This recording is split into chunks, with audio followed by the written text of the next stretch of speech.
Pria culun ini pun sudah menjadi gangster, guys. Dia pun menghadapi semua preman-preman itu tanpa bawa anggota. Dia pun sendirian menghajarnya karena dia menganggap preman-preman itu hanyalah butiran debu di matanya.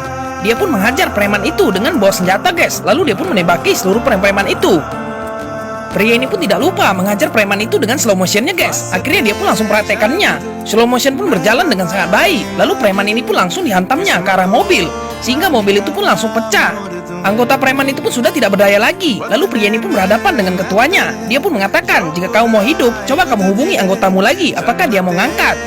Preman Sing ini pun langsung menelpon anggotanya. Dia pun sudah ketakutan, guys. Akhirnya dia pun langsung menelpon anggotanya itu, dan teleponnya pun masuk.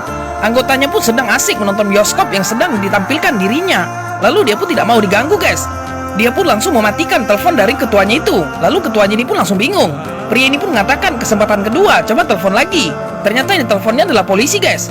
Polisi itu pun ternyata sahabat lamanya yang pengkhianat itu. Lalu dia pun marah. Akhirnya dia pun tidak beri kesempatan lagi dan langsung menembaknya. Ketua preman itu pun seketika langsung pergi ke awan, guys. Polisi ini pun sangat marah karena semua anggotanya telah dihabisi oleh pria itu. Lalu dia pun memandangi fotonya. Ternyata itu adalah sahabatnya yang lama dulu. Dia pun sangat marah kepada pria itu, guys. Lalu dia pun langsung menyuruh semua anggotanya untuk mencari pria itu. Pria ini pun langsung berjalan dengan sangat gagahnya bersama anggota gangsternya. Polisi ini pun langsung menempelkan poster caleg, guys. Revisi dulu, guys, karena itu adalah bukan foto caleg, tapi foto pria itu. Mereka pun dicari oleh polisi. Pria ini pun dengan santainya bersama anggota gangsternya tidak takut bahwasannya dicari. Pria ini pun malah asik meningkatkan skill tembaknya bersama anggota-anggotanya. Polisi ini pun langsung mendatangi rumah orang tua dari gangster itu. Orang tuanya pun tidak tahu apa-apa. Lalu dia pun melihat polisi itu merusak semua peralatan rumahnya. Polisi ini pun langsung turun dari mobilnya. Polisi botak ini pun sangat songong.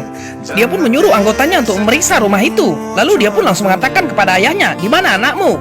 Akhirnya dia pun langsung diancam, guys, oleh polisi ini. Dan pria ini pun memang tidak tahu di mana anaknya berada. Akhirnya polisi ini pun langsung menghajar ayahnya itu jika dia tidak mau memberitahunya.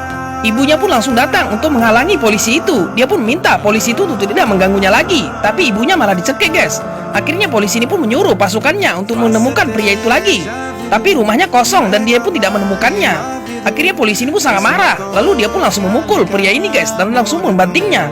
Pria ini pun seketika menjadi lemas dan dia pun langsung syok.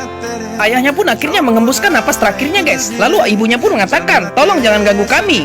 Polisi ini pun marah kepada ibunya. Dia pun langsung banting ibunya itu, sehingga polisi ini pun langsung pergi. Ibunya pun menangis melihat kondisi ayahnya yang sudah tidak bergerak lagi, guys. Ikuti part selanjutnya ya, tapi next video.